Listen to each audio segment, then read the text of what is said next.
Welcome to Mansoor channel. இன்றைக்கி நம்ம ரொம்ப சூப்பரான ஒரு சைடிஷ் ரெசிபி தான் வந்து பண்ண போகிறோம். வாங்க நம்ம அதை எப்படி பண்ணுறதுன்னு பார்க்கலாம்.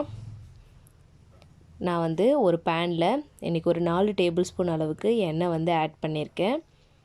எண்ணெய் வந்து நல்லா சூடாகட்டும். எண்ணெய் வந்து அதிகமாக ஆட் பண்ணும்போது நம்மளுடைய கிரேவி நல்லாவும் டேஸ்ட்டாக இருக்கும். இப்போ இது கூட பட்டை, லவங்கம், ஏலக்காய் எல்லாத்தையுமே வந்து ஆட் பண்ணிக்கலாம். பட்டை லவங்கம்லாம் நல்லா பொரிஞ்சு வரட்டும். இப்போ இதில் நான் வந்து ஒரு 1/4 கிலோ அளவுக்கு மீடியம் சைஸ் சின்ன வெங்காயத்துலேயே வந்து கொஞ்சம் மீடியம் சைஸில் வந்து எடுத்திருக்கேன்.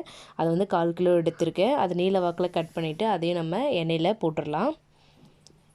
வெங்காயம் வந்து நம்மளுக்கு ரொம்ப ப்ரௌனாக வந்து வதங்கக்கூடாது. நம்மளுடைய கண்ணாடி பதத்தில் நம்மளுக்கு வதங்கி இருந்தால் போதும். அப்போ தான் வந்து நம்மளுடைய கிரேவி ரொம்ப டேஸ்ட்டாக இருக்கும். ஆட் பண்ணிவிட்டு இப்போது நம்ம நல்லா வதக்கிக்கலாம். நீங்கள் வெங்காயம் வதக்கும் போது கொஞ்சம் மீடியம் தீயில் கூட வச்சு வதக்கிக்கலாம். ரொம்ப ஹை ஃப்ளேமில் வைக்கும்போது நம்மளுக்கு ஒரு மாதிரி ரொம்ப ப்ரௌன் கலரில் வர மாதிரி இருக்கும். இந்த அளவுக்கு வந்திருந்தால் போதும். ரொம்ப வந்து நம்ம வதக்கக்கூடாது. இப்போ இது கூட நான் வந்து 2 மீடியம் சைஸ் தக்காளி வந்து எடுத்திருக்கேன். அதையும் வந்து ஆட் பண்ணிக்கலாம்.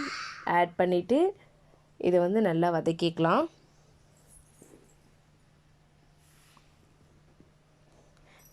நல்லா வதங்கினதுக்கப்புறமா இதில் வந்து நம்ம மசாலா ஐட்டம்ஸ்லாம் வந்து ஆட் பண்ணிடலாம். நான் வந்து 1/4 டேபிள் ஸ்பூன் அளவுக்கு மஞ்சள் தூள்,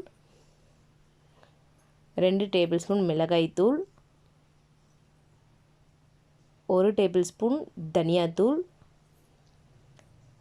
1/4 டேபிள் ஸ்பூன் ஜீரகத்தூள். உப்பு வந்து உங்களுடைய வெங்காயத்தோட அளவை பொறுத்து இங்கே கொஞ்சமாக ஆட் பண்ணிக்கோங்க. ஆட் பண்ணிவிட்டு இதை வந்து நம்ம நல்லா மிக்ஸ் பண்ணி விட்டுறலாம். நம்மளுடைய மசாலா ஐட்டம்ஸ்லாம் வந்து பச்சை வாசனை போகிற வரைக்கும் அந்த எண்ணெயிலே வந்து நல்லா வந்து அந்த மசாலோட நல்லா இந்த மாதிரி வதங்கி வரட்டும்.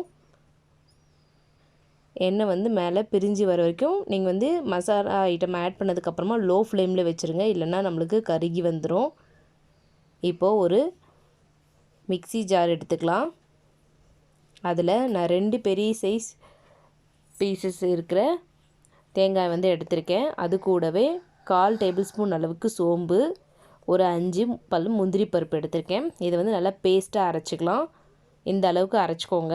இதை வந்து நம்ம ஆல்ரெடி பாருங்கள் நம்மளுடைய கிரேவிக்கு ரெடியாக இருக்குது பாருங்கள். எண்ணெய்லாம் வந்து நல்லா பிரிஞ்சு வருது. இப்போ இது கூட ஆட் பண்ணிடலாம். ஆட் பண்ணிவிட்டு இப்போ நீங்கள் ஆட் பண்ணும்போது தண்ணி எதுவுமே ஆட் பண்ண வேண்டாம். நம்ம மிக்ஸி ஜாரில் அரைச்சோம் இல்லைங்களா, அதுலேயே வந்து கொஞ்சமாக வாட்டர் விட்டு அலசி அதில் ஆட் பண்ணிடலாம். ஆட் பண்ணிவிட்டு நல்லா வந்து கிரேவியை மிக்ஸ் பண்ணி விடுங்க. ஏன்னா நம்ம சப்பாத்தியோடு வச்சு சாப்பிடும்போது ரொம்ப தண்ணியாக இருந்தால் வந்து அது ரொம்ப டேஸ்ட்டாக இருக்காது. கொஞ்சம் திக் கிரேவியாக இருந்தால் தான் நம்மளுக்கு ரொம்பவும் நல்லாயிருக்கும். இப்போ நல்லா வந்து அந்த கோகோனட் மில்க்கை வந்து நல்லா வந்து மிக்ஸ் பண்ணி விடுங்க. பாருங்கள், இந்த அளவுக்கு மிக்ஸ் பண்ணிக்கலாம். நான் வந்து தண்ணி ரொம்ப ஆட் பண்ணல. அந்த மிக்ஸி ஜாரில் அரைச்சோம் இல்லைங்களா, அதில் கொஞ்சமாக தண்ணி விட்டு ஒரு 1/4 கப் அளவுக்கு தண்ணி விட்டு எடுத்திருக்கேன். இதிலே பார்த்திங்கன்னா உங்களுக்கு அந்த திக் ரொம்ப கொஞ்சம் கம்மியாக இருக்கும். இப்போ நல்லா எண்ணெய் பிரிஞ்சு வர அளவுக்கு நம்ம அதை லோ ஃப்ளேம்லேயே வச்சுட்டு கொதிக்க விடலாம். பாருங்கள், இந்த அளவுக்கு எண்ணெய் வந்து நல்லா மேலே பிரிஞ்சு வந்ததுக்கப்புறமா இதில் கொஞ்சமாக வந்து நம்ம கொத்தமல்லி ஆட் பண்ணிக்கலாம். ஆட் பண்ணிவிட்டு நல்லா மிக்ஸ் பண்ணி விட்டுருங்க. நம்மளுக்கு ஒரு சூப்பரான ஆனியன் கிரேவி வந்து ரெடி ஆகிடுச்சு. இதை வந்து நீங்கள் சப்பாத்தியோடு வச்சு சாப்பிடும்போது ரொம்பவும் டேஸ்ட்டாக இருக்கும். தோசை, இட்லியும் வச்சு நீங்கள் சாப்பிடலாம். தேங்காய் பால் ஆட் பண்ணதுனால உங்களுக்கு காரம் அதிகமாக தெரியாது. அதோட டேஸ்ட்டே வந்து ரொம்பவும் சூப்பராக இருக்கும். இந்த ரெசிபி நீங்களும் உங்கள் வீட்டில் ட்ரை பண்ணி பாருங்கள். ட்ரை பண்ணி பார்த்துட்டு எப்படி இருக்குன்னு கமெண்ட் பண்ணுங்கள். உங்கள் ஃப்ரெண்ட்ஸ்க்கு ஷேர் பண்ணுங்கள். சப்ஸ்கிரைப் பண்ண மறந்துடாதீங்க.